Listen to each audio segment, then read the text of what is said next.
NETT Radio. Bringing you bold discussions, the hottest topics, and some tracks to keep you moving. The DriveTime Exchange on NETT Radio, taking you above and beyond.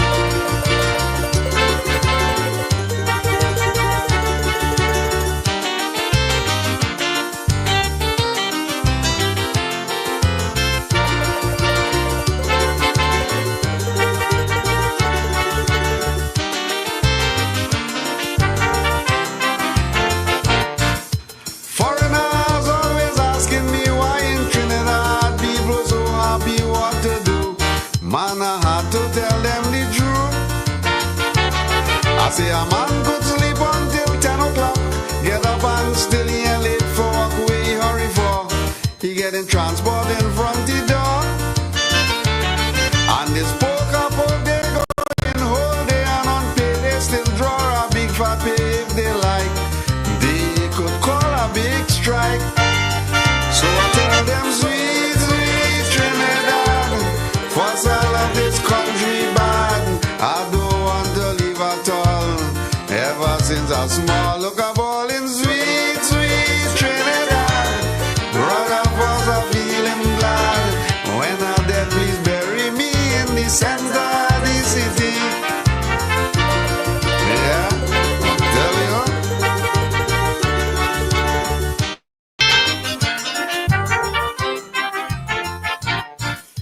We got we big oil field just in South. We have all kind of things to talk about, no regret. You just have to get up and get. And anytime things are a little bad, man, you have a... All right, everybody, and of course, this is sweet, sweet Trinidad. You know how we love we country, bad, bad, bad, right? Welcome to the DriveTime Exchange. Of course, you are listening to New Era TT Radio, taking you above and beyond. And of course, on a afternoon at this point in time, this is the DriveTime Exchange. As you head home, we are keeping your company. So let's see what we can do with it today. And of course, moderator inside today is none other than Andy Johnson. Andy, great afternoon to you. How are you doing? Well, good, thanks. Sir Charles, trying to make today as good a day as it was yesterday and the day before. We have a fine lineup of persons who we will be interacting with over the course of the program. And I think first among them is Mr. Glen Niles. I think I'm seeing him. He's there. Glen, Yes. Good afternoon. Hi, good afternoon, Andy. Good afternoon, Sir Charles. New Era TT. Yes, man. Yes, thank you very much. Well, so let's talk about the what is coming up, the event that is coming up that we spoke about. I would say run for, is it Down syndrome?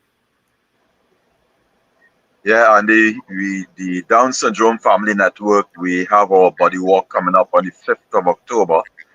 And let me get a little history because Good. That's important. I'm a little stressed, you know, when I find out that a lot of people don't know about the body walk. I'm like, what? Well, then we have to be doing something wrong, you know, because we started the body walk since 2013, and the only years we didn't have it was during COVID when we had to do it virtually, you know, so that really slowed us down. But we started off with a bang. We had over 600 people for our very first body walk, and it's a short walk around Nelson Mandela Park. Now, it was started by the National Down Syndrome Society in New York, and it was a walk in Central Park. So it was always a short walk because the purpose of it is for everybody to walk together. You know, your body, BUDDY, is any elderly person, a person with a disability, you know, anybody who is not physically or intellectually or mentally able, you know, and you come out in support of them because it's all about the human rights of persons with Down syndrome and other disabilities. So we joined with the National Down Syndrome Society and we brought the franchise here to Trinidad. You know, first time it was done in the Caribbean, and we've been doing it here since 2013. So we're looking forward to having it even bigger and better on the 5th of October. So 2013 to now is 12, 12 years and so on. Talk about the movement from when it started to this year. What's to be expected, and to what extent you see progress, more sort of participation, more ownership of addressing the issue and them kind of things. Well, the main thrust of the Down Syndrome Family Network is lobbying for national legislation for persons with disabilities. But, you cannot separate disabilities. We can't lobby for legislation for persons with Down syndrome, just like the various autism groups or the groups representing people who are deaf or hearing impaired or blind or visually impaired. They each one cannot represent their own organization and fighting for legislation on human rights. So we have to come together, and we have to see that it's only when we come together that we could actually get that national legislation for persons with disabilities. Because without it, it's almost like if you keep begging for charity as a citizen of Trinidad and Tobago, you're not getting the opportunities to be educated. If you're not educated, you cannot be employed. And if you're not employed, well, then you're really just a charity case. And we see so many people with disabilities just stuck at home because, one, they couldn't get educated. And without that education, they can't get employed. And in so many other developing countries, people with disabilities are thriving. There is inclusion because they have the necessary legislation and policies to support, empower, and protect them. So they have the opportunity to thrive, and we are not getting that opportunity. So when we partnered with the National Down Syndrome Society, that was the main idea behind it. Besides us having the conference at the Hyatt in March for World Down Syndrome Day, and the whole country rocking their socks as our awareness campaign also in March, we also have the body walk, where we encourage people to come out, and with every step, let's take that walk towards human rights of persons with disabilities.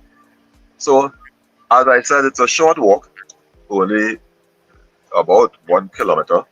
So it starts at Nelson Mandela Park at 9 a.m. in the morning, and we go around Nelson Mandela Park.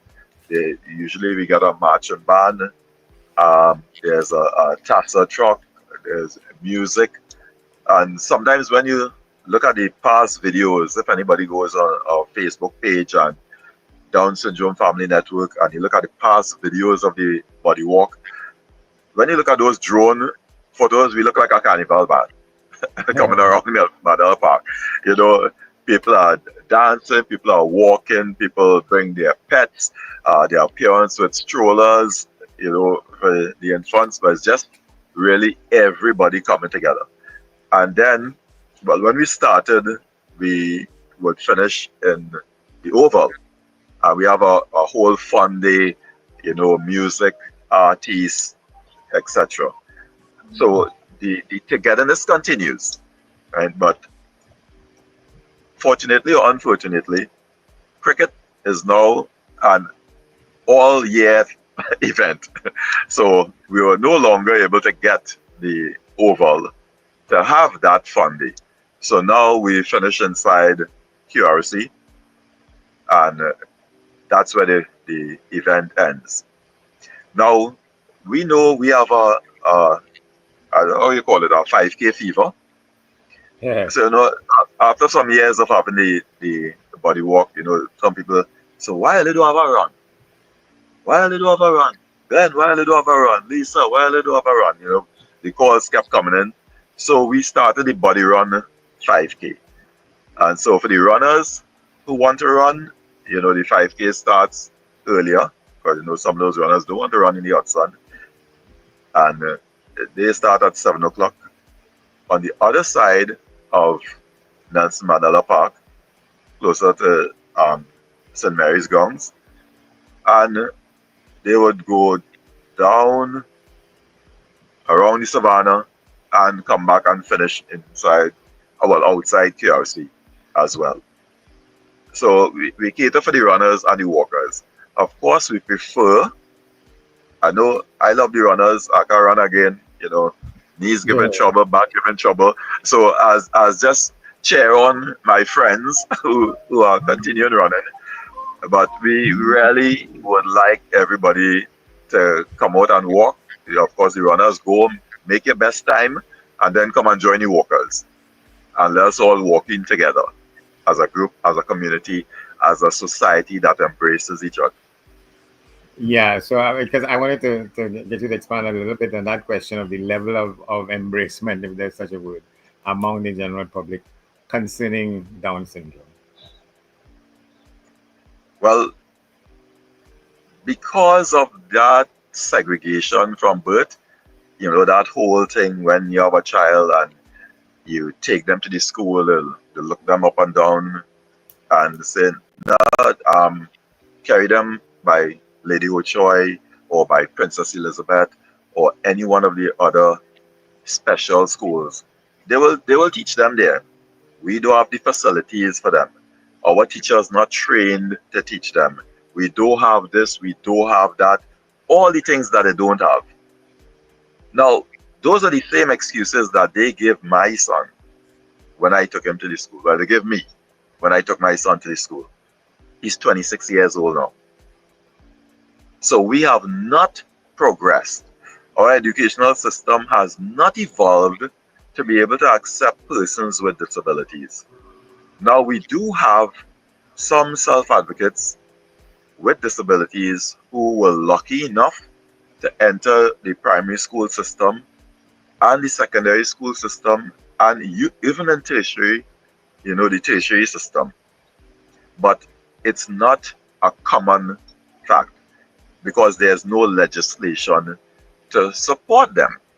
So for the hundreds of other parents who take their children to the schools and they are turned away, they have no recourse. They have to do like what I used to do back then, put my tail between my legs and walk off. But now we have some parents that are challenging the system because according to the Education Act, according to the rights of the child, where each child is supposed to be given the right to have an education, according to the Education Act, this lovely term they use, no child left behind. Yes. And then once you are living in the catchment area of that school, they cannot turn you away. So parents are starting to challenge them. When they tell them no, they're no longer doing like what I did, put a tail between their leg and walk off.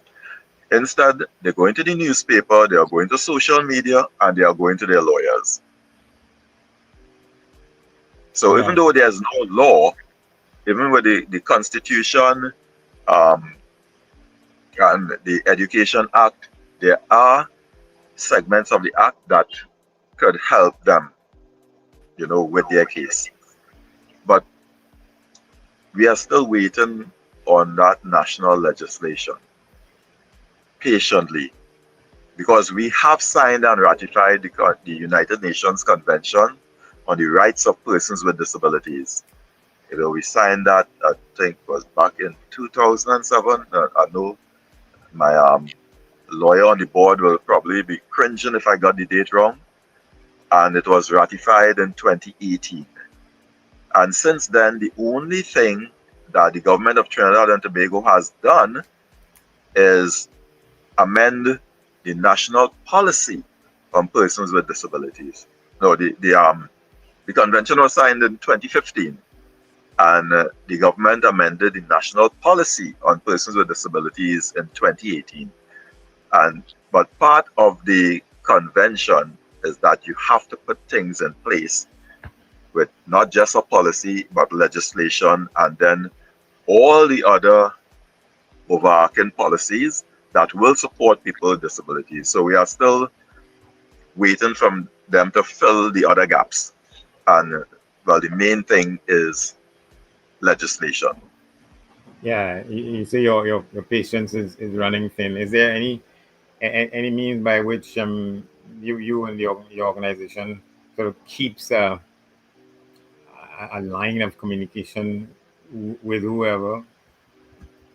Of course, well, when the organization was formed, the People's Partnership was in government, and we were working closely with them, and they are the ones who ratified the UN Convention in 2015.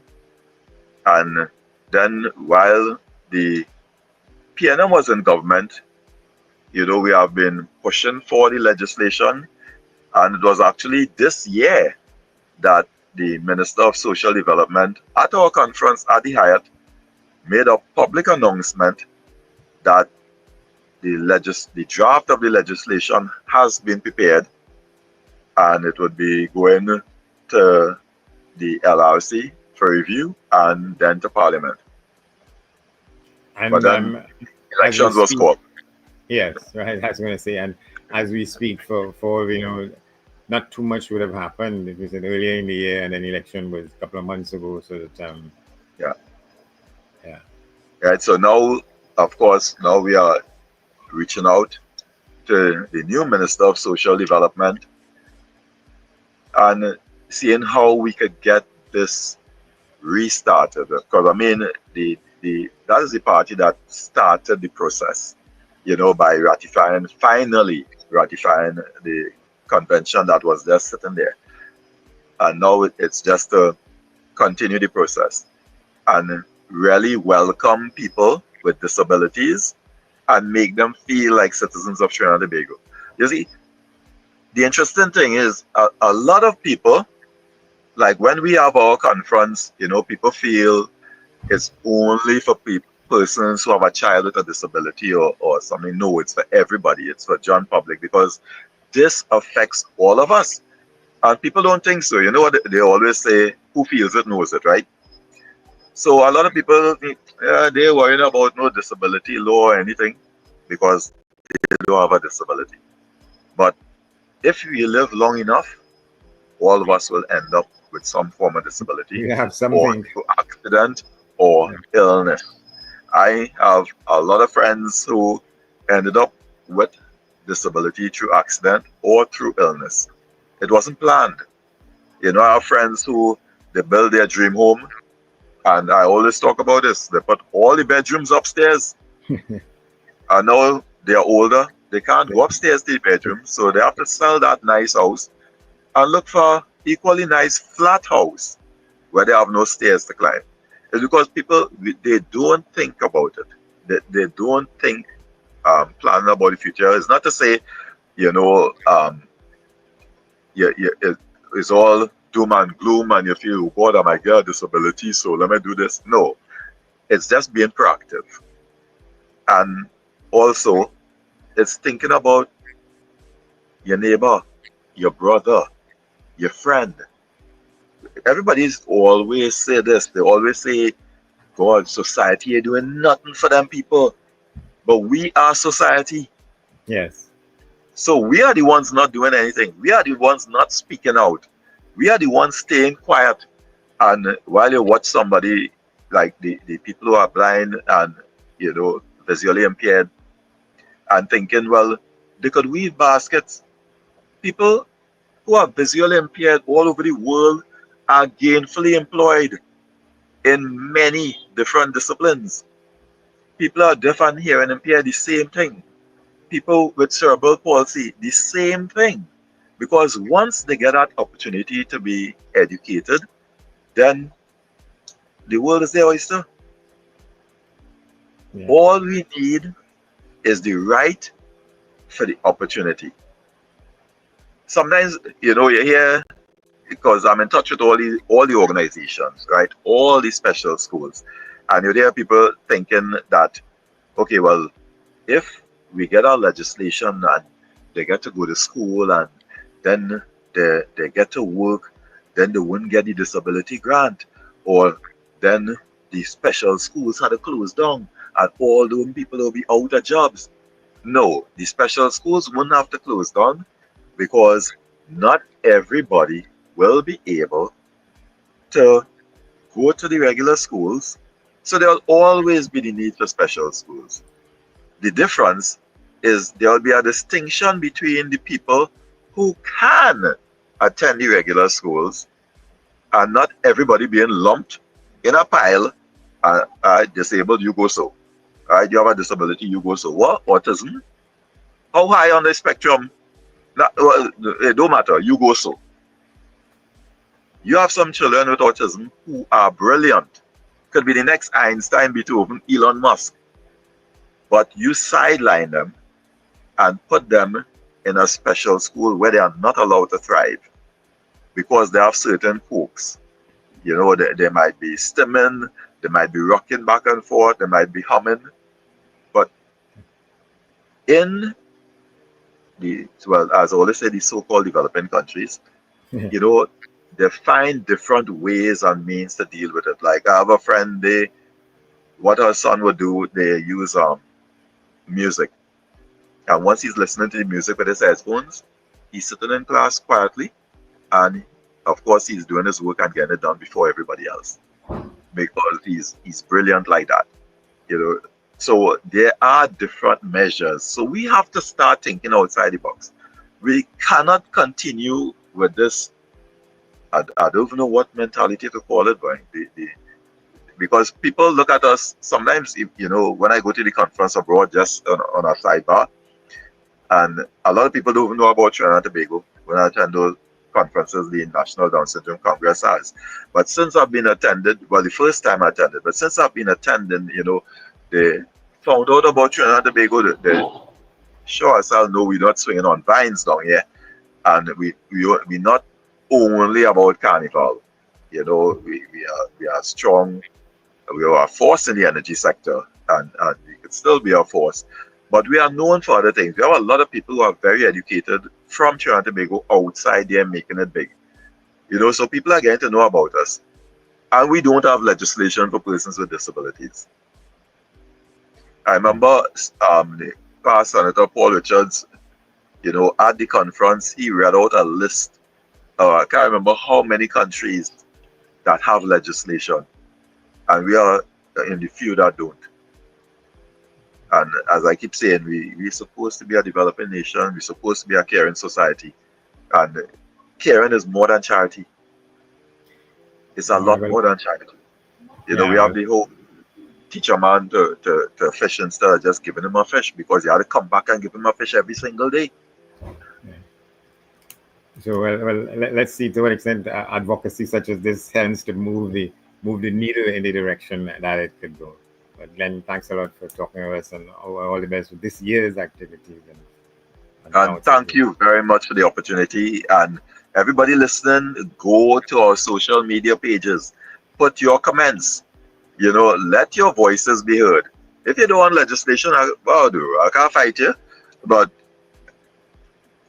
for the other people who want it, you know, speak out for those people who are living with disabilities, and let them get the opportunities they need to be strong citizens of Trinidad and Tobago who could give back to society instead of just taking from it, you know, as charity. Yeah. All right. Thank you very much. Thank you. Glen Niles, walk for and run for Down syndrome. That's just one feature addressing the instances of illness and, in some cases, devastating illness in Trinidad and Tobago. We will take a short break here on the program. When we come back, we should be talking to Mr. Gary Aboud, a campaigner for good fishing and provisions for good fisheries in the country. Says fishermen are worried given what is happening in the waters around us. Stay with us. Man, if I go to tell you about it here, you're going to take me more than a year. You see, happiness killing me.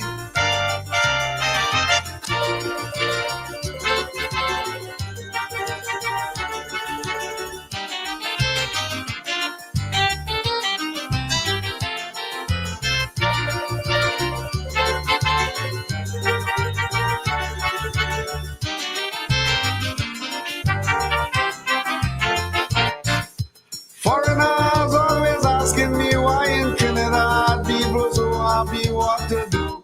Man, I had to tell them the truth. I say a man could sleep until 10 o'clock. Get up and still he ain't late for work. Where he hurry for? He getting transport in front the door.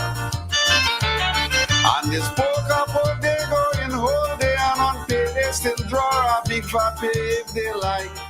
They could call a big strike. So I tell them sweet, sweet Trinidad, what's all of this country bad? I don't want to leave at all. Ever since I'm small, look up all in sweet, sweet Trinidad. Brother was a feeling glad. When I dead, please bury me in the center of the city. Yeah, tell you.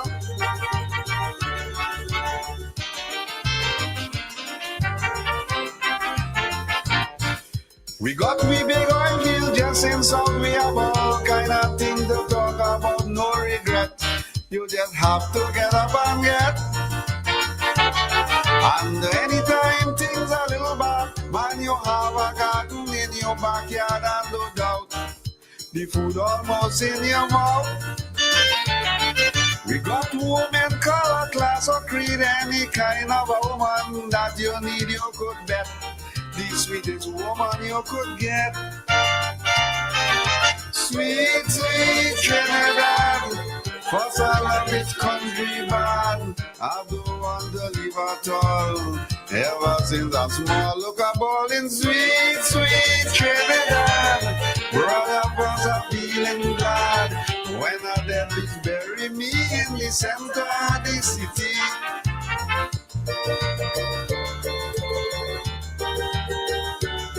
Well, yeah.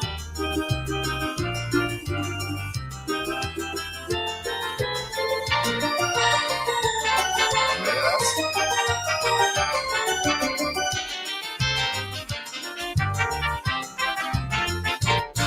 In Trinidad, crime no pay. No, it can't happen down here. No, they are of course. We got a brilliant police force. Them young fellas, they wanna walk. Man, they liming and fetting around the clock. And yes, friend, they always have money to spend. The beggars where they want a house for when they could sleep in front of any store. If you see the beautiful city, man, I tell you, sweet, sweet Trinidad, for all of this country bad. I don't want to leave at all. Ever since I'm small, look up all in sweet Trinidad. Brother was a feeling glad. When I dead, please bury me in the center of the city.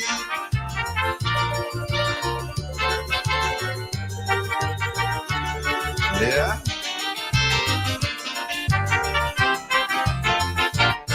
We got steel band music, sweet for so and don't talk about we sweet calypso bacchanal. When it come to the carnival, and if you see all the island progressing every day, new plans that they make in sun or rain. Men down here, ever they got brain. Man, if I go to tell you about it, here it's gonna take me more than a year, as you see. Happiness killing me.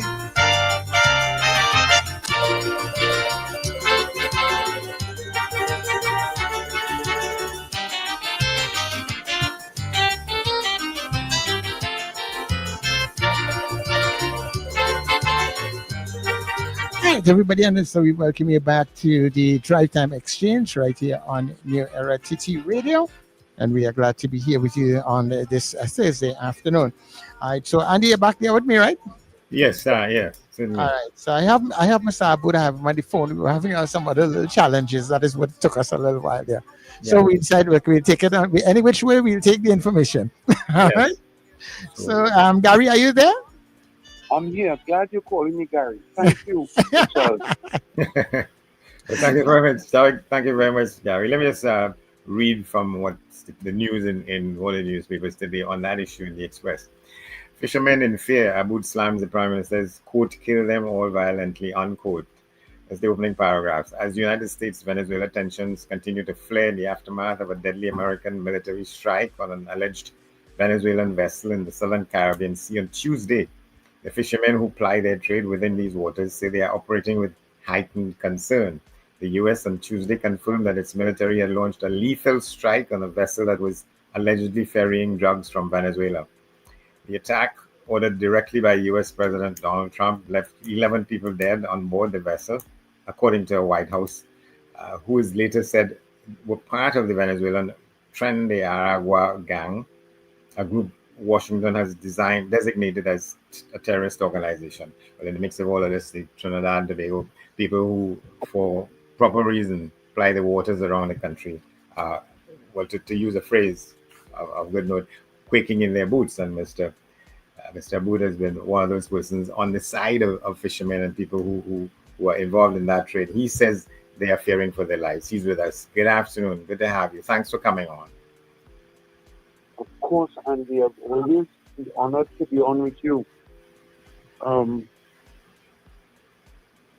mean, a lot of people are angry because I used a word that is disrespectful, but the word I feel is too kind, because we have to lean on the side of morality, not brutality. And if it is that we have a prime minister who is in favor of such brutality, then when does it end?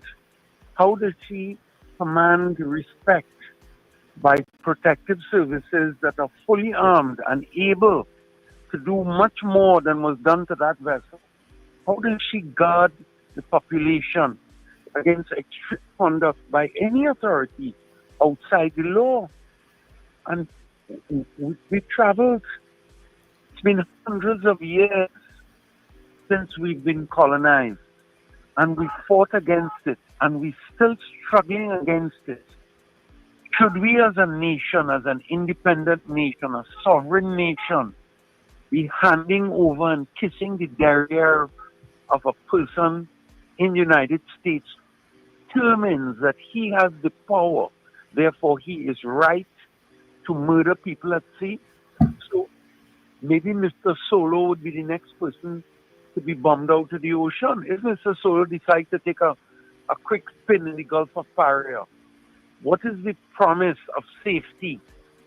What about, we have some fishermen, they have 2 engines, and they travel way up on the North Coast. What about them? They are at risk as well. Anybody is equally at risk. What about the 150,000 refugees who live in Trinidad, who go home for funerals, they go home for special events, for family emergencies? Should we be intercepting instead of bombing? It just, and they don't know where to say, where to express respect. Philip Alexander made a comment on the Express page that people like me have something to hide. Andy, I have nothing to hide. I've worked 12-hour days, very proud of my past, of my sacrifice and what I've been able to accomplish. I am not involved in anything, but the truth is that there are many people who are involved in underworld activities. And I'm not defending them, but I'm defending their right to be taken before the court if the Prime Minister wants to take to Parliament to increase the penalty to hanging. So if you are in possession of an ounce of cocaine, death by hanging, and the Parliament approves it, then I must support that. But our Parliament does not approve that if you suspect somebody, you could bomb them and kill them. I mean, it's so primitive. It's like what is being done all over the world in cross-border disputes. They bomb out India, bomb out and kill out Pakistanis. Israel bombing out and killing Palestinians. Does it make it right because they have military power, they have a nuclear authority, and does it right? Is this what we are teaching our children? I am ashamed. I am ashamed of today. I'm ashamed that I'm a Trinidadian. because I'm being led by blindness and ignorance and brutality and murder. And it just can't be right that there are so many citizens in Trinidad that are saying, well, because I support the UNC, I must support the Prime Minister. That is wrong. You should never give up your independence. And for Philip Alexander to make out like if these 1%, he's constantly attacking Syrian Lebanese people because of an asinine comment made 5 years ago by somebody who is very successful but arrogantly misled to make a statement about his influence and his power. That is nonsense. That is nonsense. And I'm not supporting that, but to brand all the Syrian Lebanese people as drug dealers and smugglers, and that is diabolic. I said it, Andy, I said it on election night that I could not support Philip Alexander and the UNC because I found so much hate in the party. And today, he has sued me for everything I own, Philip Alexander, because he wants me to show where he has expressed this hate. Well, I went back in archives and I got about 500 instances of the worst, offensive, discriminatory. I mean, I'm a spiritual guy. I see these things as diabolic. It just can't be right that I should hate my brother because he's from a different race or because he's poor. If I'm going to hate a man because he's rich, then it's okay to hate a man because he's poor. Is that the humanity that we want to govern us as a nation? That this man should be a minister of government speaking this language in public office? I mean, I've lived here all my life, Andy, and I've never embraced discrimination, segregation, bias. Each of us deserve a fair chance. And those people 11 people that Donald Trump says were killed, they deserved to be interrogated.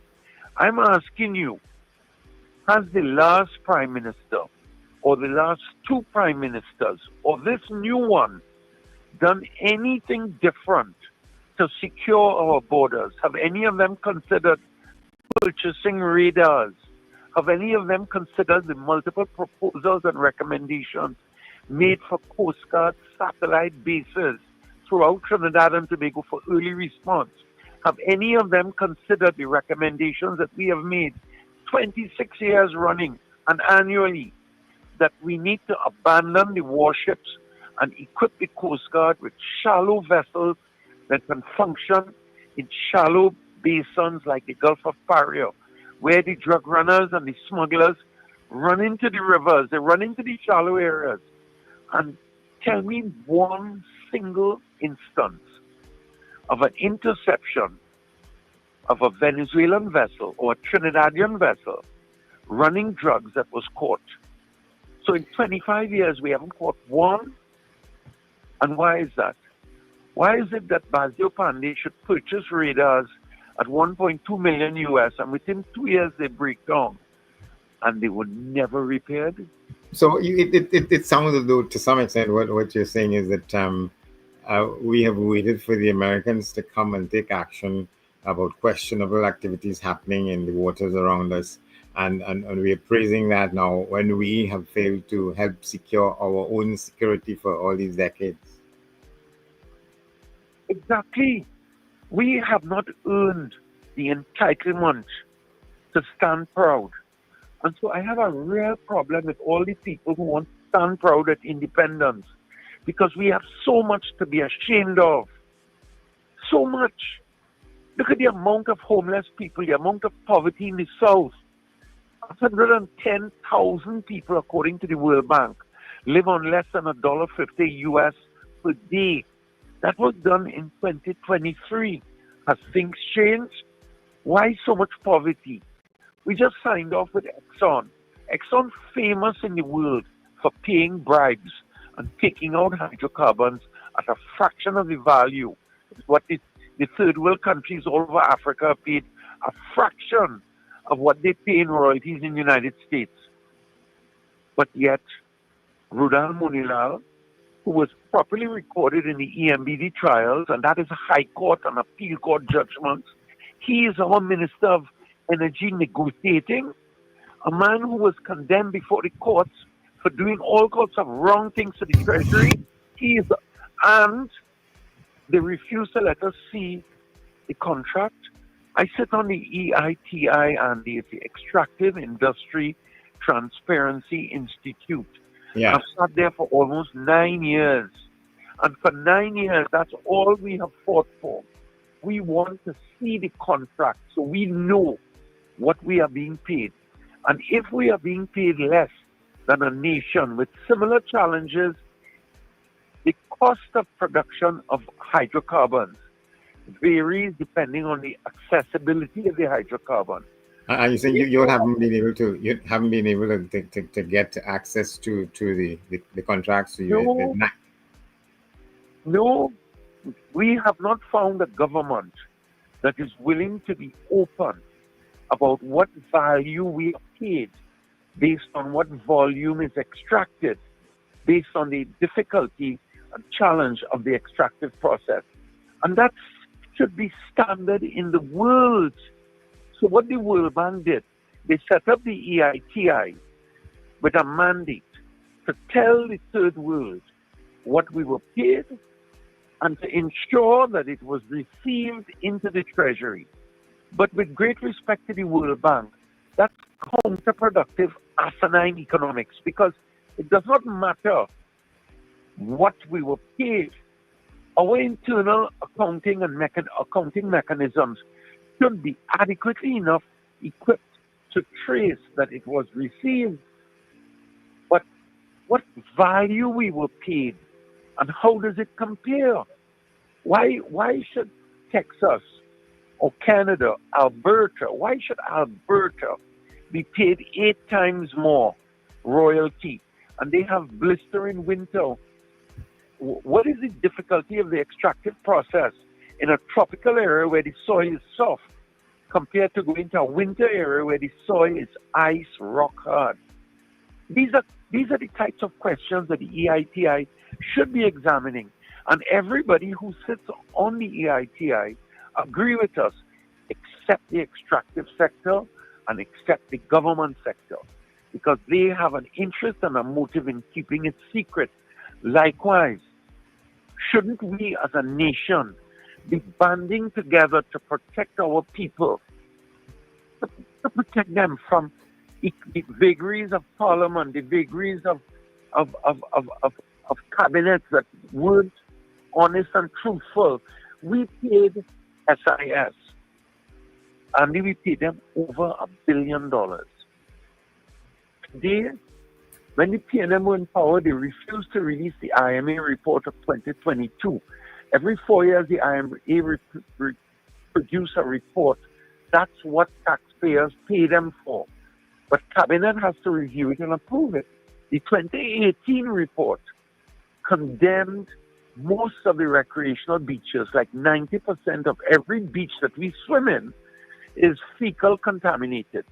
And it speaks about the danger and extreme risk of multiple degenerative diseases, particularly for people that are immunocompromised, older people or sick people. It's dangerous for them to expose themselves to these germs. So in 2022, the PNM said, well, 2018 was bad, boy. Fishermen and Friends of the Sea made plenty noise about it. So you know what? Don't release the 2022 report. Now, in 2025, when Kamala gets into power, we wrote her a respectful letter telling her it's her duty to release it. Let us know. But the problem was started because of her, because she gave SIS, who you might remember has a very cordial and personal friendship with her, herself. So much that she's reported to have spent nights at his home. She gave him a contract for over $1 billion to build the Beetham wastewater sewage treatment plant. And what they did nothing with it. They didn't spend $50 million. There's nothing there and nothing worked. So today, the whole Western Peninsula is swimming in feces. And she would come out now and be our prime minister for a population that is gullible and unaware. I'm not saying anything good about Dr. Rowley and his government. I am not. But we as citizens must be able to stand firm to defend our flag. Not because some greedy politician decided, let's give this contract to my friend and see what he could give back to me. That is just not the way that patriots function. So I am not a happy camper. I'm not a happy camper. And if Philip Alexander and Kamala and many of the people in the party want to chase me and make me leave Trinidad and Tobago, they're doing a very good job. Because hate is not a family value.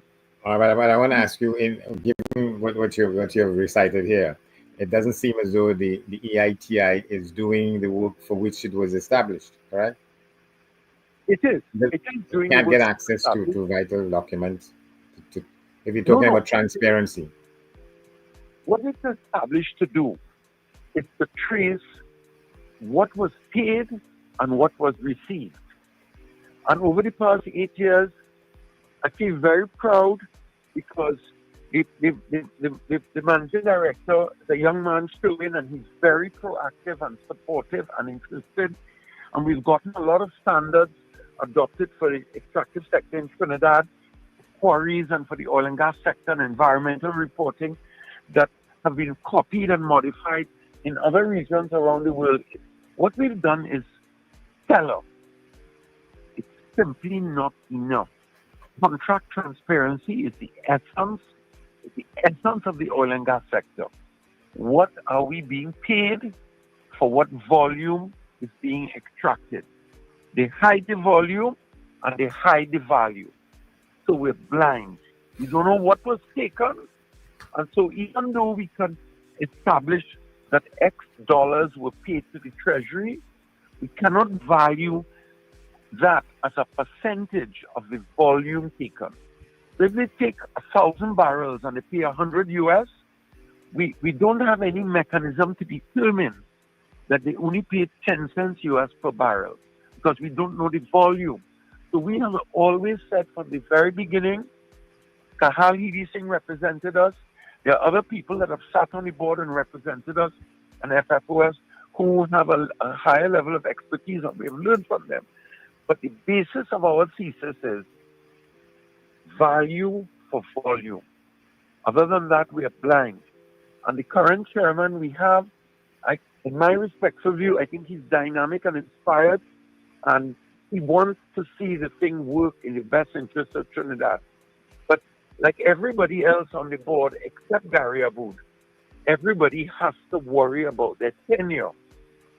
But I'm like a starlight. I just want to burn bright, and when it runs out, it runs out. So if they want to revolve the board and remove me, I will object, but I will have to in the end accept. But today, Andy, as I talk to you, what I present to you must be the best. That is how I believe it should be. So for fishermen on the sea, it's very dangerous because, I mean, plenty of people will be vexed if I say it, but I will say it. Many of our men have gone down, started doing contraband trade, and disappeared. After 5, 6, 10 trips, they flash a little money, and then they'd never come back. So it's not the type of activity that one expects a long life. And I've actually lost people that I know, whose parents I'm close to, and so it's not something I'm proud of, but I forgive them for their stupidity and short-sightedness. I forgive them. I know one young man, he could never pay bills. All of a sudden, he's driving a nice car, he's doing that. I say, how would you do it? He said, well, I go down every 2 weeks. And I go down in the morning, I come back in the evening, we bring back a couple of suitcases, and I get 5,000 US a trip. That is how it works. So it's not something that I'm oblivious or I'm blind to.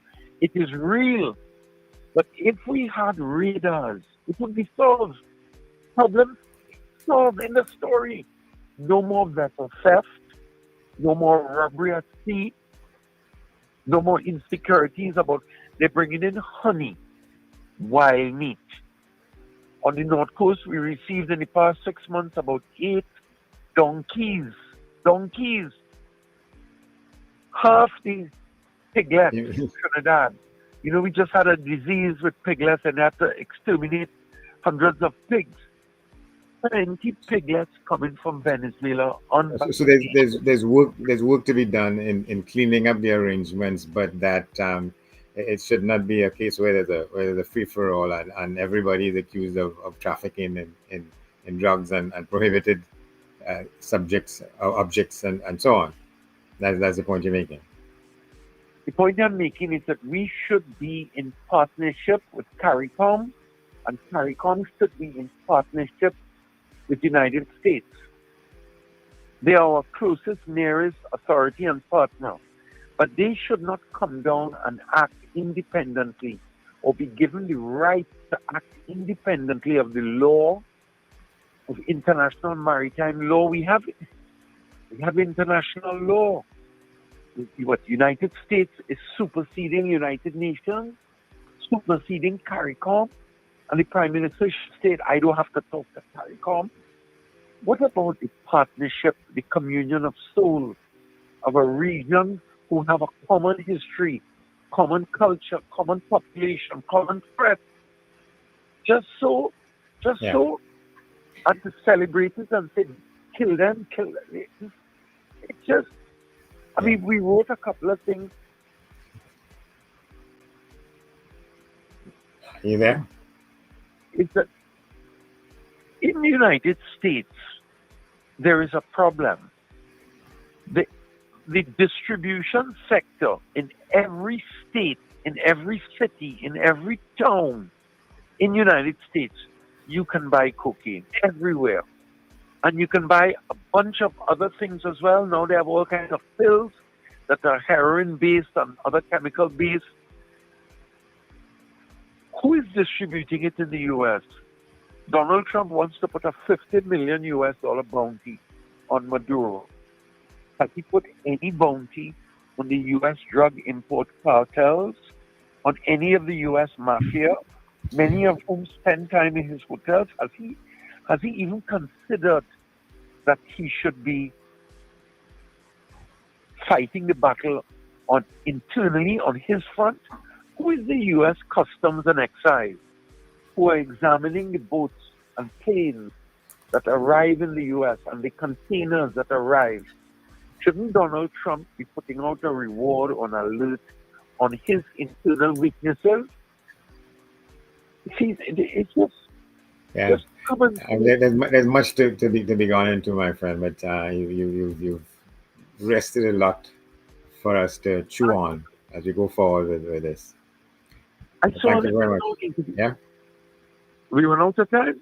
You have a closing point, sort of, because we have other people waiting in the wings to get in on different aspects. But you've done a great job here in pointing out what you have pointed out and sticking to what you see as the essence of the good that these agencies were set up to do, such as the EITI, and you ask questions about why whether it's Trump now and whoever are the people in charge in the US, to see what the people who are coming from there continue to do in the waters in this part of the world. You have a closing point you'd like to make? Well, Venezuela is not a producer of cocaine. Colombia is the world's leader. And in Colombia, you have 7 U.S. military bases. So I'm asking you, is the United States government not interested in utilizing their armed forces in Colombia to curtail the production and transport and movement and export of cocaine out of Colombia? And international data shows that the bulk of Colombian production doesn't travel east into Venezuela. It travels west and north into Mexico. So who is Donald Trump fooling? It's maybe all about oil, Andy. It's all about oil. And they did it in several countries in the Arab world where they claim weapons of mass destruction and go in and murder independent nations with proud people and then find no weapons of mass destruction. Where is the evidence that this vessel that was bombed contained some illicit substance? Shouldn't Donald Trump be called before the International Justice Court? Shouldn't he? Isn't it a crime just to kill somebody? Why? Because Well, he's the president of the United States and a billionaire. Yeah. You're giving us some food for further consideration. I'm just want to say you're giving us some food for further consideration. So we'll ask you to stay with us and stay open to address some of these things and this and other for. But thank you very much for now. Yeah, indeed. Yeah. Thank you very much, Gary. Good to have Thank you very much. Okay, well, we could take a break. When we come back, we should be hearing from Dr. Anthony Gonzales. He's an international relations and professional in the country. He says that due process is vital, regardless of the suspicions that authorities may have on people. And after that, Stan Huggins talking about continuing work and development of proper road safety in the country. Stay with us.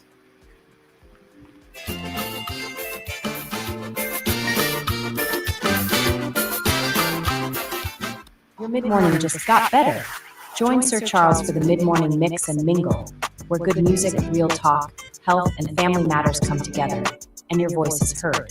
Whether you're at work, on the go, or just taking a break, this is the perfect mix to keep you engaged, informed, and entertained. The mid-morning mix and mingle, weekdays, 9 a.m. to 12 noon on New Era TT Radio, NETT Radio.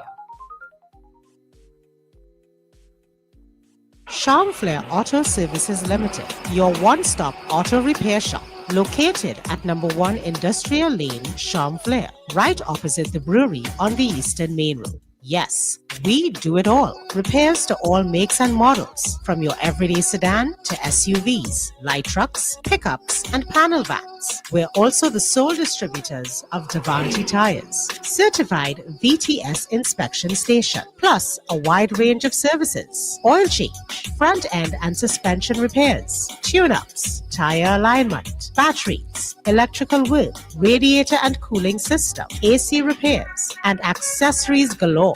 We offer pickup and drop-off service too. Call us today at 662-6545 or 662-6572. Follow us on Instagram and Facebook. Charmflair Auto Services Limited, number 1 Industrial Lane, Charmflair. We do it all. Give you full discussions, the hottest topics, and some chats to keep you moving.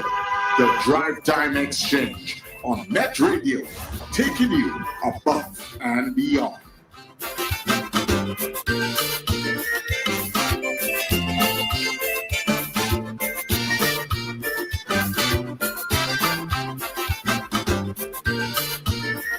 All right, so we are back inside, and people, just to let you know that you can get us via streaming all day, every day on newerattradio.com.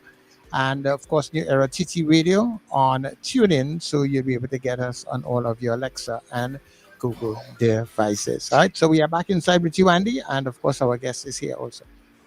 Thank you very much, Charles. Let me just read from the reporting in today's Express. International relations expert Dr. Anthony Gonzales said he's not in favor of protecting drug traffickers, but there should be due process. In speaking with the Express on the shooting down of an alleged Venezuelan drug boat by U.S. military on Tuesday, he said, quote, "I'm yet to determine if it was an attack. Venezuelans have not yet said anything about their fishermen. I am a little skeptical. I don't know if the United States government is doing some grandstanding. It is a big departure from what they were doing before. They used to intercept the boat. Now they are killing everybody on board. What about the people's lives? I'm not in favor of protecting drug traffickers, but I think there should be due process." Dr. Anthony Gonzales, he's with us. Good to have you, sir. Yes, a pleasure. Yeah, it's good to be here, Andy. Yeah. Mm-hmm. Yes. You said what in the beginning? I said it's a pleasure to be here. Are you hearing me? Okay.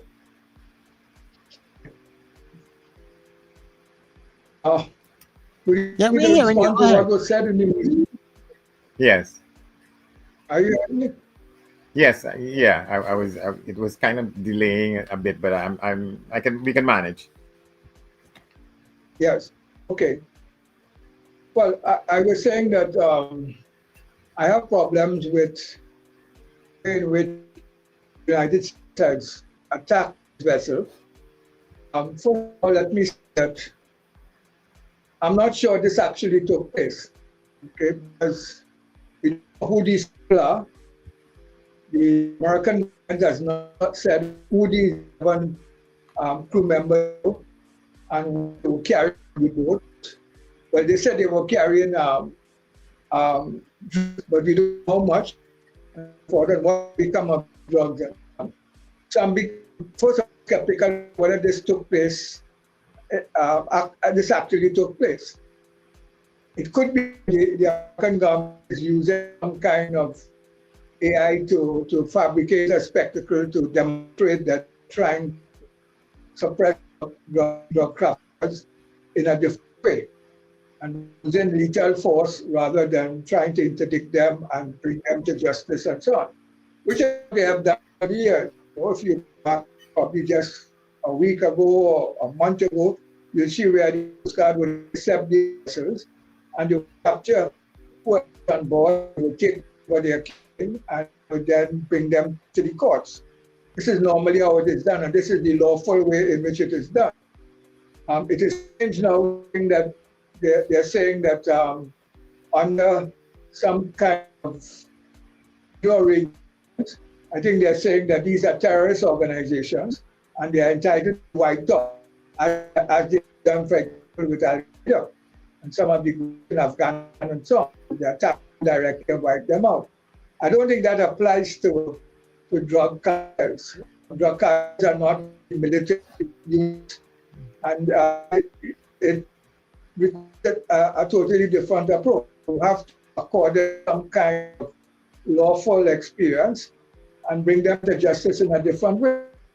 So that you find that throughout, and I even in the United States, people are asking questions. Even officials in the United States government are asking questions as to whether this was a correct way to proceed with dealing with drug cartels. So we have that problem in front of us. The Trump administration think that they are continuing this, and now they believe lethal force is the best way to get rid of drug cartels, and how the drug cartels come directly and people in the United States, and they are entitled to attack them openly on the seas. But let's remember there are lots of on the seas.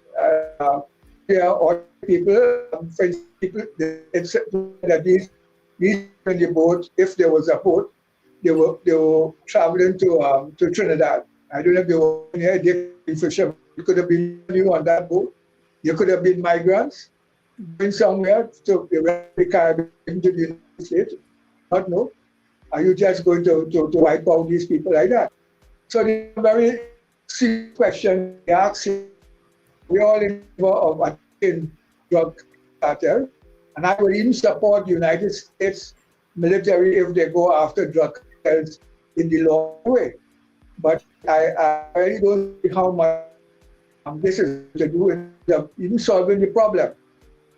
I've had this kind of attack on drug smugglers in the past. This is nothing new. I've had the American Coast Guard backed by the Navy and destroyers and so forth. And we have not seen any real reduction in terms of drug smuggling and human trafficking. So I'm not even sure how much that is going to do in terms of its impact on drug smuggling. So I came here with questions asked. And let me also that many suspect that this could be a much broader issue. That is to say that it may involve an attack on the Venezuelan government. It could be also to an attempt to try to put pressure on the Venezuelan military. So they would try to go against the government.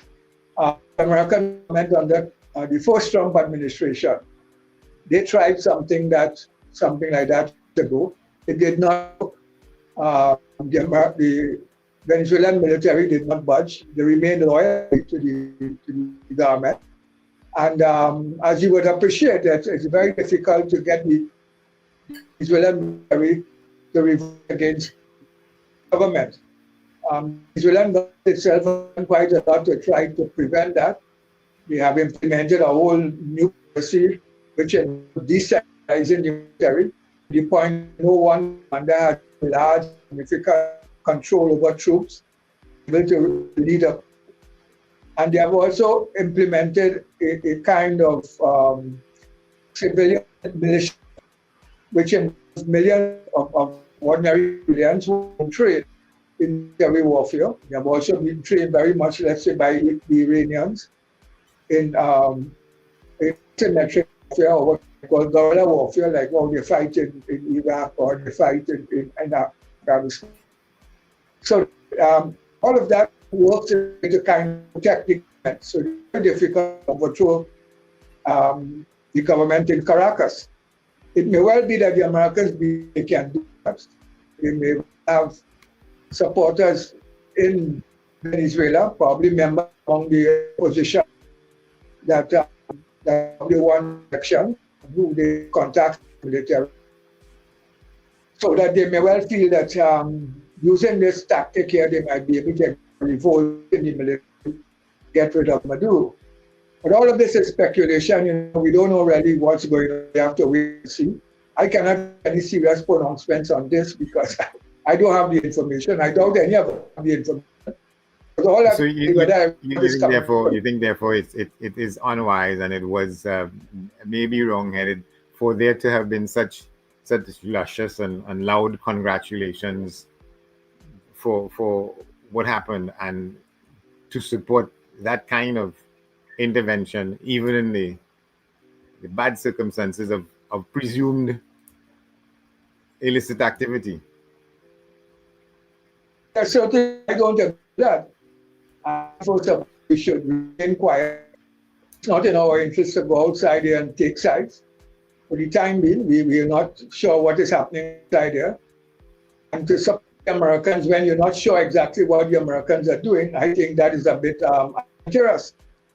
Probably in harm's way because we're not sure how they play out. We have said a lot of things here which is anti-Venezuelan and which probably the Venezuelans are looking at. We have even given a military base to the Americans in the event that there's an attack by Venezuela. It's going far. But when you see something like get the country involved in that conflict, it means that in the event that takes place, and I doubt that would take place, but let's even assume that takes place, it's in harm's way. It means that we are fighting on the side of the Americans. The Americans would have troops stationed in the country.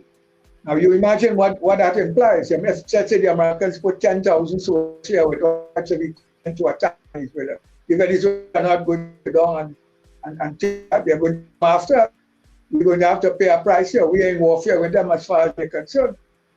Quite apart from that, I think a lot of us were born in that time. I was in 1983 war, and as a child, I remember seeing Americans on the street. All of where I came from in Belmont, they would come up, they would go to clubs and so on, and be conflict local and so on. It's far about the pelting of bottle and stone. My mother used to be running to lock up the doors and so forth because big and bottle and so forth would be coming after the Americans and so on. So who wants the Americans to come back here? I'm not sure the majority of people in this country want the Americans back here. Even if there would be an attack on Guyana. We do support Guyana, and I agree that we do support Guyana. I think even the territory as a base for the Americans is going too far. So I have difficulty with these pronouncements. I know where they come from, and why we should out of our way to try to give that support to Donald Trump. Donald Trump is coming under a lot of scrutiny all over the world, or even in the United States. I want to ask serious questions about what he's attempting to do.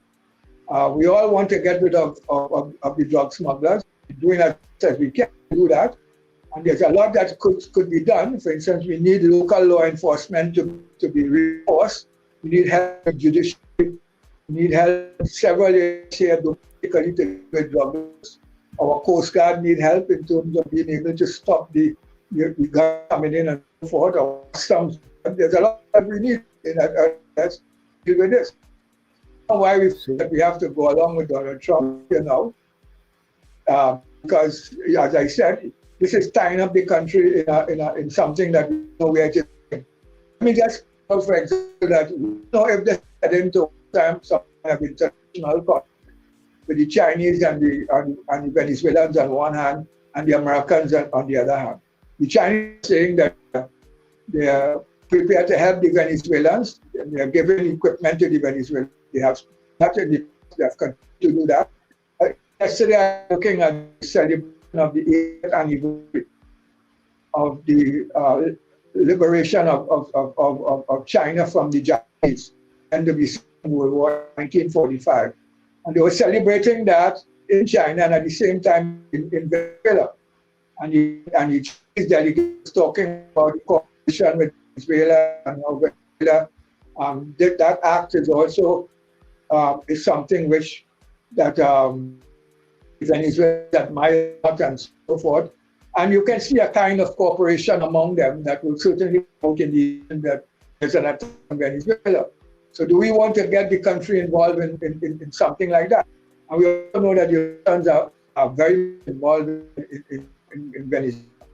But are we not already involved, given the positions being taken by the Prime Minister? We seem to be on the side already also. Well, we have committed. I don't know if it's a commitment. We haven't as yet given the military base. We said we would probably give a military base in event that there's conflict between Venezuela and Guyana, and Venezuela attacks Guyana. But we haven't committed it on paper. We haven't that signed. I don't know if there's still room to back out. And I would think that it's in our ways to try to that to some extent. That Americans will not be prepared along with some of that. As I said, we are in a way a very strong, I wouldn't use the word ally, but very strong partner with the United States in terms of security. We have anchored our security in this summit with the United States. As we saw, for example, when we came here with the trade exercise, part of the Caribbean Basin Security Initiative, and we fight organized crime in the region here with them. We also trade in the United States. We consult with them on a lot of security issues this year. We realize that we have to deal with the United States in the hemisphere. But that doesn't mean that we have to go 100% on things like that. We don't have to go 100% on Venezuela. We can reserve our position somewhat. As, for example, we have done in the past. I think it's only I'm seeing in the past. Normally, keep our distance and look to what's happening. Try to resolve our position, indicating that we're in neutral in any kind of conflict. So that I think over the years, and let's point out, we have all kind of things in Venezuela. There used to be a movement, an international organization called the Non-Aligned Movement, and in my early days as a reporter, I used to cover some of that, and people going to meetings of the Non-Aligned Movement. You don't hear about that anymore, but in any case, the question really is to what extent we can even claim that we anywhere close to being non-aligned, and what are the implications of that? Well, you're never already 100% non-aligned, okay? But what I try to do to some extent hedge against getting involved in certain conflicts. Since you're in many countries in this sphere, you look at them, they're doing exactly want to get involved in that conflict, so they're not saying anything or they're not committing themselves one way or the other, right? Because they realize that it's dangerous for them to get involved in some kind of conflict like that, which has all sorts of implications. Them are keeping quiet. A lot of them have good relations with China. We would like to maintain good relations with China. China has been involved with us. They have been as sort of development finance to build roads and we had the diplomatic center. A lot of money they have left here and so on. We couldn't get here. And get to work with us, and we would want to keep that with them. At the same time, we would have similar relations with the United States. So why go and ourselves in a conflict which endangers the relation with the Chinese? That's what I'm trying. In that sense, I'm saying that we try to remain some kind of distance. I don't like to use the term non-alignment. Where that's that you're in any way tied into these countries, but you do have some link with them. But the point of it is, in terms of proportionality, you can't easily try to do some distance. Now, the developing world is doing a lot of this today, all in Africa, all in the Middle East, all the countries. We're not in a bipolar world where you don't have a choice. You have to succumb to any kind of pressure from the powers in the region. Different today, we call a bipolar world. Most countries in the world are trying to do this. You go to the hemisphere, you take from Brazil, Colombia, all of them, they're doing the same thing. They're trying to keep kind of distance from the powers in order to protect their independence and their sovereignty. So basically, I said we were this all. I don't know why we didn't continue. I don't know what made us change there now. I don't see why we did to change. But where the question came from to cause the change. I don't think that pushed us to really change. I don't understand why we just shift like that out in any way. What is the benefit to us? What is getting in that? If you're telling me, okay, we make a shift to the United States and we so and so and so, which would be larger than what we get from the China and others, we could align out to the United States and get to the China. That would make more sense. But I've seen what I'm not seeing what, if you tell me, okay, the Americans come in here and they're going to give us X, Y, and Z, everything, so on.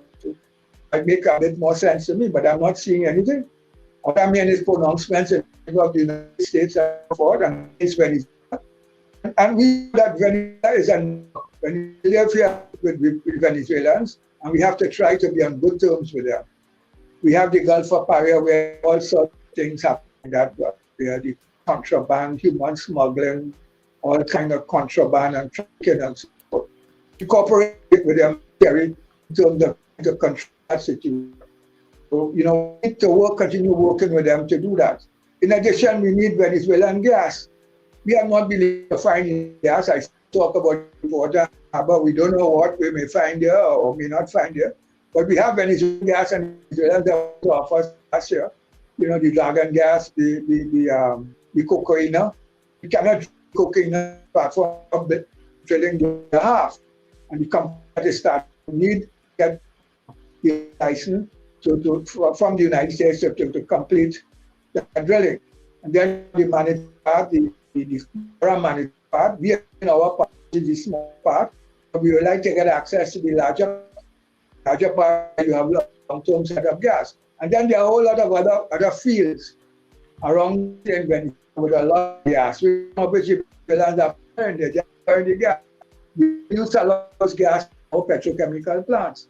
So why do we want to go against the Venezuelans? Why can't we don't agree with the government in Venezuela? And I don't think any of us support Maduro, but we have to live with them. And we all vulnerable countries, and we try as possible to manage and live with people who we don't necessarily like. And that's the whole art of diplomacy. We have been doing it, as I said, over the years.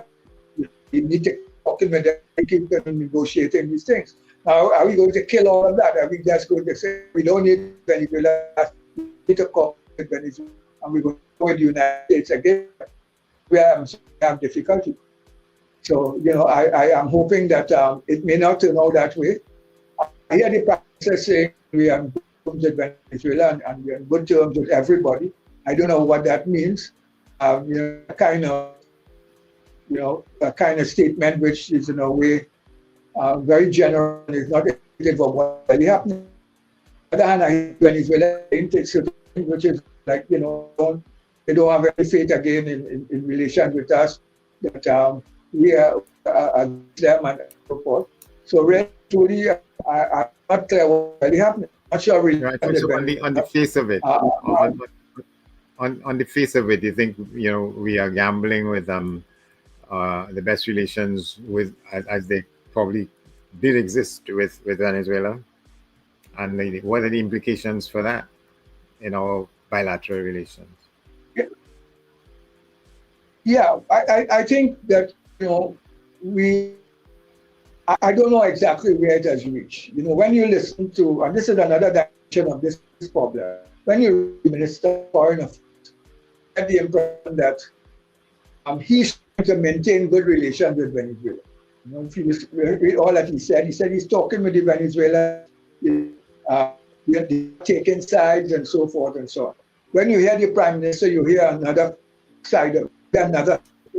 I mean, more to what extent is coordination among these policy questions. Important policy questions that could get us involved in very serious matters. As I said, you could probably even get involved in war in something that I would do coordinate these things. But my impression is that the majority of the people, I would say in the country, I looked at some of the polls taken and so forth, and what people have been. My impression is that the majority just want relation with Venezuela. And I think basically that's where fishermen go down there, we go back and forth with them, we have their nationals say that we retain a relation.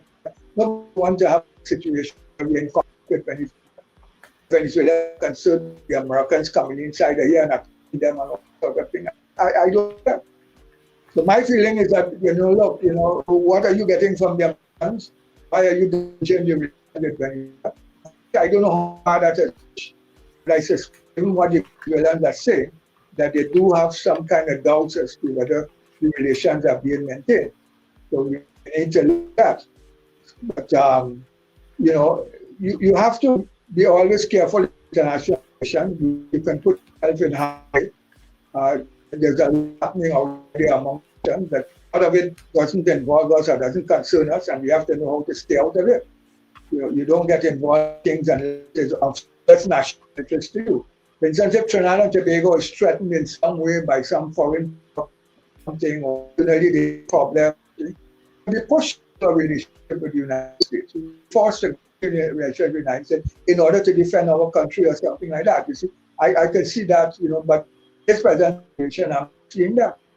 I'm not seeing nobody's threatening us. Nobody, the Venezuelans are not threatening us. So there's a threat to Ghana, and Ghana is a member of CARICOM, and we're concerned about that. But we're dealing with for how many years now? Since Ghana's independence, we have been with this, and we continue to deal with it. And we have been instrumental in trying to bring some kind of stability and between Ghana and Venezuela. Our first prime minister, for example, he got an agreement among the Geneva Agreement, which they signed in order to negotiate some kind of peaceful arrangement. They're still actually using our today to try to some kind of agreement. So we have been trying in a way to promote between the two of them, and I think we should more or less try to keep it that way. We are seen as an honest kind of interlocutor between Venezuela and Ghana, and I think to a large extent we should continue to play that. When we go there and we take things and we think it's not going about that. And we have worked within CARICOM to support Ghana. We support CARICOM positions on Ghana.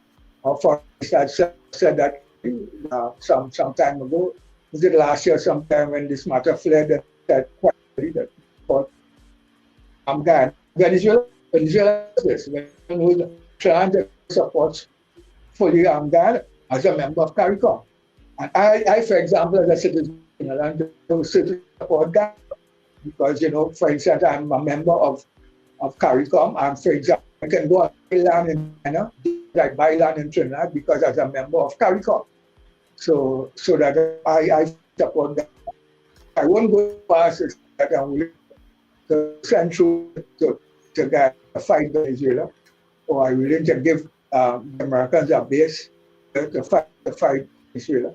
I wouldn't go too far. I think be careful. So you could take entire cannot scale. So particularly, I have certain reservations about some of these comments. I tend to a lot of comments that without personal system and without consultation of things. You think the possibility is there for us to find out who and what might have been on on this boat that was blown to pieces, and in whose waters was that, and in whose waters with the U.S. bomber? Well, I don't know. I believe that it's only the Trump administration that's happening because none of us know anything about this boat. Yeah, that's what I mean. Is there the possibility? Is there the possibility that could become known, the precise location of that vessel, and then? Well, I don't know how we would determine that. For instance, I don't know if it was in Venezuelan water. Venezuela, if it was Venezuelan waters, the Venezuelans would know because they are monitoring the U.S. ships out there. They would know when if Americans cross from international waters into their waters. For instance, in what I mentioned earlier in Donald's Falls, when they send trips, we used to monitoring American boats, and they're doing that right now. They have all the radar and everything like that and monitoring American boats. And Venezuela has islands in the Caribbean. They have an island up in Dominica where they use it kind of military installation, so they're monitoring every boat that moves in the region and so forth. So they would know if the American vessel go into waters, and they would send them. They would tell, I remember to hear some of it's international broadcast, and when they're telling the Americans, look, you're coming into our waters, be very careful. You won't go into that. So they would stop them and they would say that the Americans came into the waters and they had to drag them out. I don't believe it is in Venezuela. I don't think it's a place in international water, possibly just outside of Venezuela. And we don't have any other source of administration besides Trump administration is saying. I said, if people are missing, these crew will be killed. For example, our brothers, some family would say something. And so, so and so went out there and they didn't come back and they believed they were shot. And so we might get some idea exactly these people, how they were killed and so forth. Right now, there's no information at all. I'm in the newspapers and the various reports and so on, and I'm not seeing any information coming to who they were and we're doing and so forth. And so we are guessing, as I said, I started on the discussion saying, we all are guessing and saying various things, but we have no hard information. Israelis are openly saying this is fabricated artificial intelligence. They don't believe there was any vessel. This is thing that to show how strong they are acting against drug smugglers. So, the only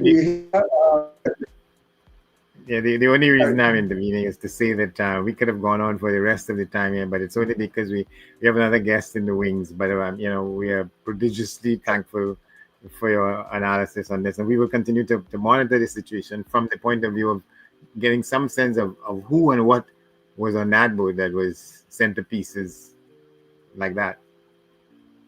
Dr. Gonzales, thank you very much. Thanks a lot. Yes.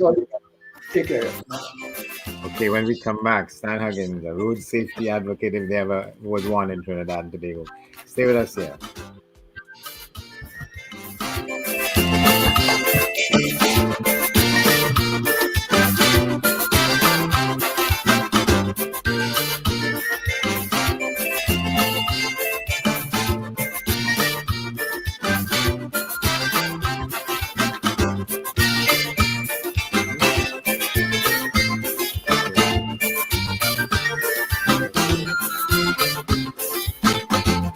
Down in Shagaramas, big convention. They wanted to find suggestions to improve our production. Thousands of people were down there that time, but I just believe they went down there for old talk and lie. If you don't believe the crew, so please don't doubt him at all. Trinidad and Tobago is the most productive country in the whole world.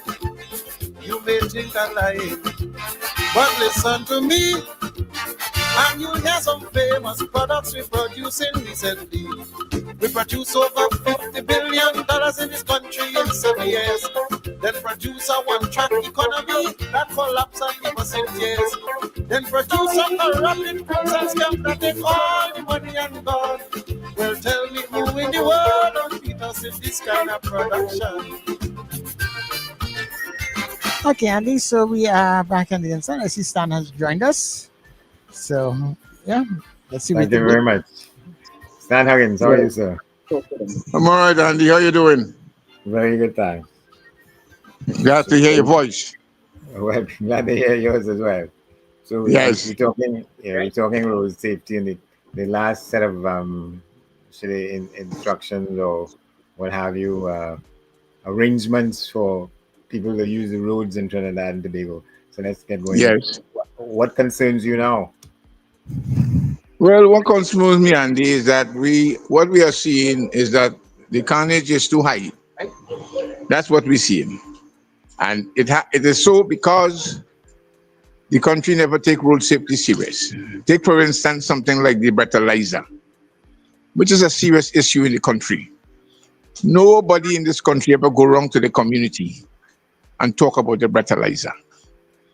And the breathalyzer is something 60% of our carnage in this country is because of drunk driving. And we're not taking it serious.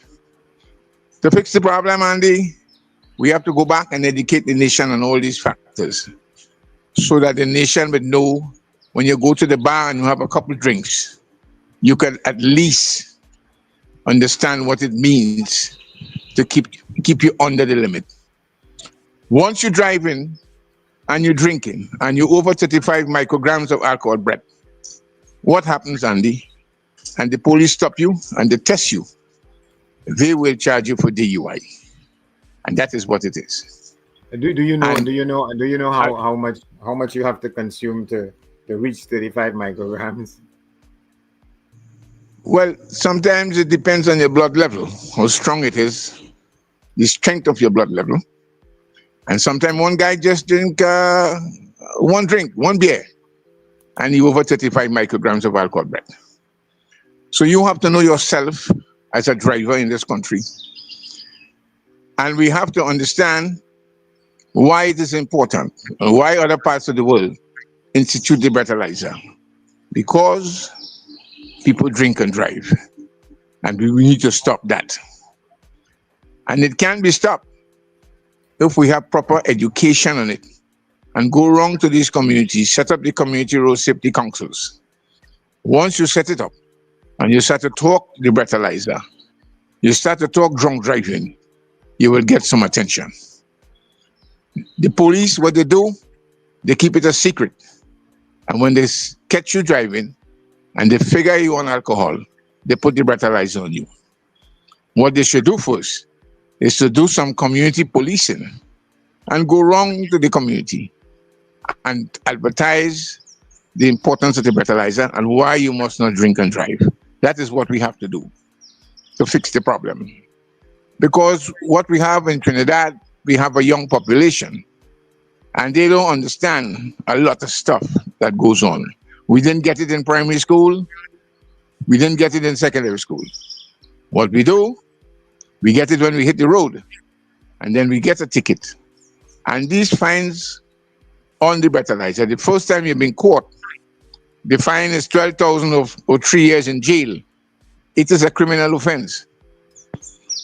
And the second time you've been caught is 22,500 or 5 years imprisonment. But you don't hear people getting those kinds of punishments too often. They get it all the time, but they keep it a secret. That is what it is. And that is why we need to go and expose it to the nation. So these bars owners who selling and recognize that a patron is almost drunk, falling down around the bar table. We should do something like in Canada. What they do, at a certain level in the night, like it's after 12, 1 o'clock, the barman cannot sell no alcohol. We have to deal with that because the nation doesn't know. The barman just studying, how could I sell a bottle of rum? But he not studying the dangers of other people on the public road. Let's do it like in Canada. And let's deal with the problem so that we could solve some of this drunk driving. About 60% of our carnage in this country, Andy, it is drunk driving. That is what it is. Yeah. And we could solve it if we would only do the right thing. You say Let's do that the is workshop. yeah. Let Is us it do the some. same thing in Canada from province to province? Because I know in Ontario it was like that. I was never sure whether it's like that in Alberta or in In Montreal. Toronto, Yeah. there's a national policy on that over there, on the whole of all the province in Canada. There's a national policy on drunk driving. Yeah. One national policy. So to fix it, we have to educate Andy. I keep ringing that bell every time we speak, because I recognize that we're not doing what we're supposed to do to save our young population. We're not doing it.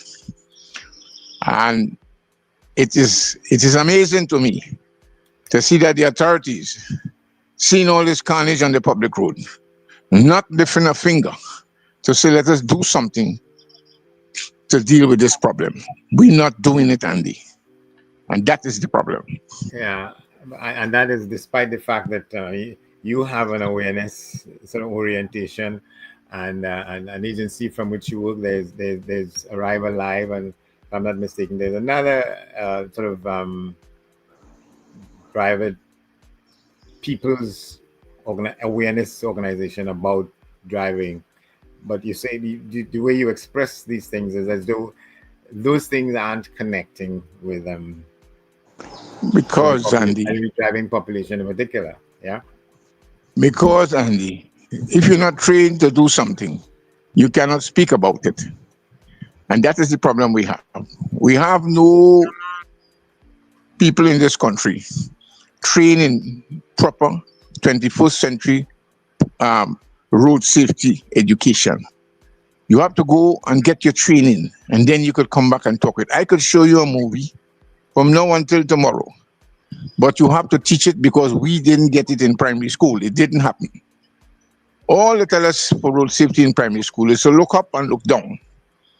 And Andy, if you look up, you're going to see the moon, you're going to see the stars. You ain't going to see no car. But what they meant was to look left or right. We know what they meant. But we have to do the right thing. Take, for instance, we crossing on the green light. The light is on green and it's now we crossing. I don't know if we colorblind, Andy. You go by the Quizzy in Samo, and you see the crossing out on the green light, young and old, crossing on the green light. And I always ask the $1 million question: are we smarter than a dog? Because when a dog want to cross, sometimes all in St. James, those tongue dogs, what they just do, they just look at the light, and if the light is on red, they just on green, they just wag the tail and sit down and wait until that light change and start to cross with the people. That's a fact, really? Yes, go St. James and you will see it. So I asked the $1 million question. The dog had no license. The dog never do driving, but the dog know not to cross on that green light. But we crossing on the green light, Andy. This is the question, is that our education, we didn't intensify road safety education to deal with our carnage. And I keep ringing the bell that we have to educate. Before we punish someone, we have to educate it. What we do, we punish you and then tell you, go and get educated. That is what happens. As we speak now, we have an average of 700 people license suspended. No license. 700. That's a big population. That tells you we are bad road users. That is what it is. But what we do to fix it, when you go for your driver's license, we should make it mandatory that one of the requirements to do that test, you must do a defensive and road safety education program. When you finish that, you bring that certificate, take it to a licensing office and say, listen, right, I passed this.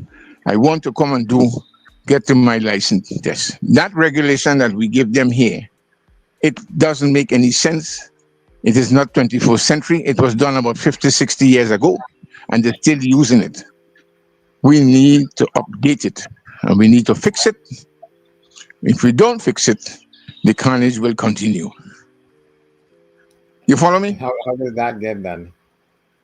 Well, the government has to make the change. The Minister of Transport, who is responsible for road safety, you have to bring something to Parliament to say, listen, this is part of the requirements to go and get your driver's license.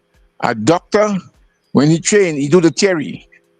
After he finish the theory, then he do the practical, which is the internship, and then they make him a full doctor. We don't do that here. We tell you, go and get a driver's license, do the practical, and then come now and do a defensive driving. In other words, then, we put the cart in front and tell the horse come behind. It cannot work, the cart can't move. That is where we are with it. So they have to make the change and make it mandatory. Those drivers who already have the license, before they renew the driver's permit, let them do a defensive driving course. So that means that you will include everybody in the nation on road safety and defensive driving. Let them do it. That is my recommendation to the Minister of Transport to fix this problem. Because you cannot fix it by talk. As I said before, we in Trinidad could talk. We have a BA in who talk. We have a master's in double talk. And we have a PhD in rubber talk. That is what we have. We could talk, but we have to put some action behind this thing now, because it is getting out of hand. That is what happens, Andy. You follow me? Well, I'm trying to do that as best I can, because the thing is that it's not, I mean, so you are a driving, a road safety awareness kind of advocate. You've been doing this for some time. There's Arrive Alive, and if I'm not mistaken, there's a third, at least, known enough in the society agency that seeks to address this question about driver safety and road safety, what you call it, protocols. But you still say that it's not reaching where it ought to. Correct. And some people copy something foreign and bring it here. Trinidad has its own road culture. What we have in Trinidad, Andy, is a bonksman society. That is what we have. When we walk in front of the car, we ain't say it, but that is what it implies. So that means to say is that something we're doing wrong, and the way to fix it is to go back to education. If you get 50% to come with you, that means you're making a dent in this carnage. That is where we are with it. So, yeah, go ahead. This thing now, right? The horse has already been bolted, right? But we could hold back the speed of the horse and see if we could roll back some of those carnage, because it's like a runaway horse now. We could do something about it if we only do the right thing as a nation. Set up a department of road safety education. Set up a department of road safety education. You go to Grenada, there's a department of road safety. You go to St. Vincent, they don't have no traffic lights in St. Vincent. What they have is just crossings. As you reach by the crossing, the car stop because they're trained that way. In Trinidad, nobody pay you no mind when you stop anywhere. What we did, we put up something called zebra crossing. And Andy, between me and you, have you ever seen a zebra walk the road in Trinidad? I have never seen that. What we need to do is to take down those signs and put up a pedestrian crossing, because we are not zebras. That is what it is. So the whole thing is like a copycat. We got that from the United States, zebra crossing. Where did that come from? Where did that concept come from, the zebra crossing? It comes from the United States, because the way they paint up the road, the way the color of the zebra is, that is why they call it a zebra crossing. But this is not a zebra crossing. It is a pedestrian crossing, because zebras don't walk the road in Trinidad. You want to see a zebra? Go in the Himalayas mountain. Go in the Andes mountain. And then you will see zebras coming on the bush. Not here. And that is why the whole thing is wrong. So I am appealing to the Minister of Transport. So let us institute a good road safety program. I started one. And what happened? It fell through the crack because the man who was the minister at that time, he didn't see the value of road safety education. That is why it fell through the crack. If we had done that in 2014, when I did a study for the Ministry of Works and Transport, we would have gotten over the hump by now. 30 years makes a generation, and we're talking about 60 years of no road safety education in our school system. Where are we going? Yes, we're going nowhere. And that is where the problem lies.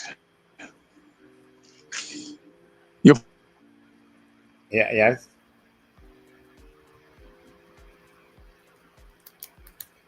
We seem to have lost you.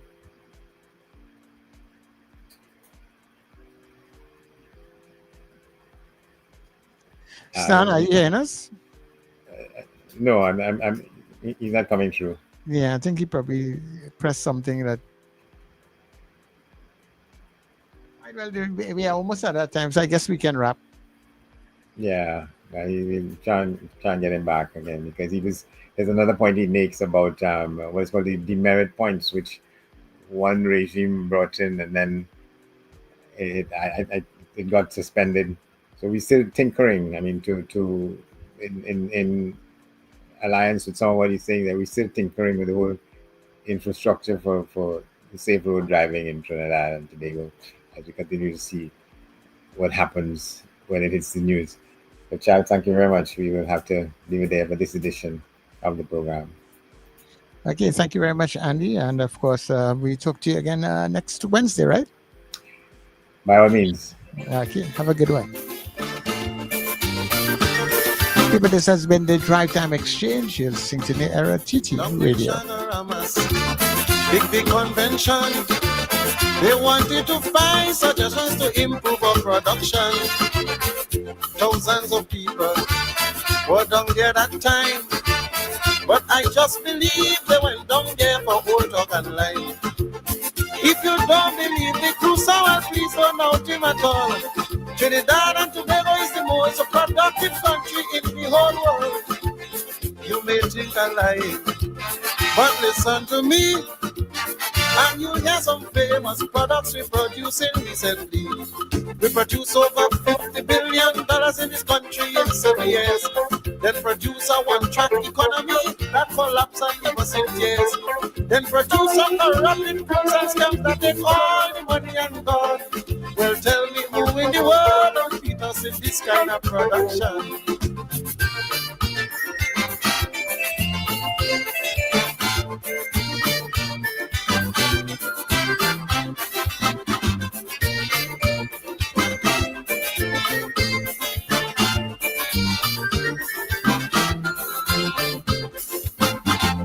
No one in this whole world could produce like Trinidadians. Yes, we were the first to produce calypso, limbo, and pan. First to produce a pillow. First to produce roti. So you see they can't stop us with originality. It's we who gave the world the kind of carnival it knows today. You can get it now up in Notting Hill and in Brooklyn on Labor Day. But what we're producing in this place recently, it's rather amusing, but it's still productivity. We produce a man who take one ceremony and hide it in Panama. Then produce a man who produce a law saying we can't bring the man back here. So he all over the world having fun cause he knows he cannot be caught. Cause before he leave, we produce the man with a diplomatic passport.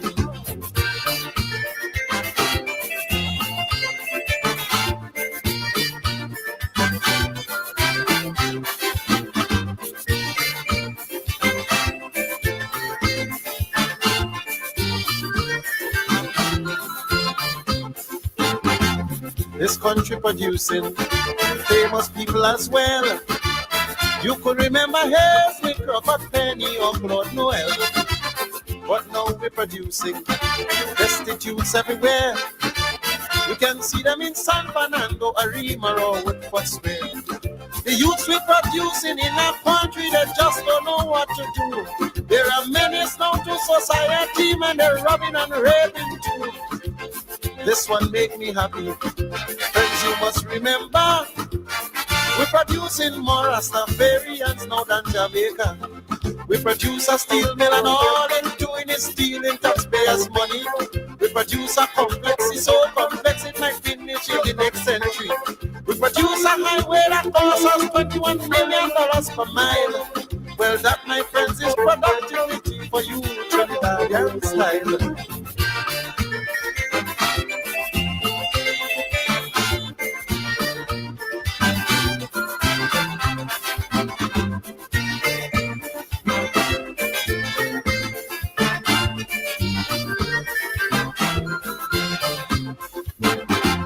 This country producing a million years overnight.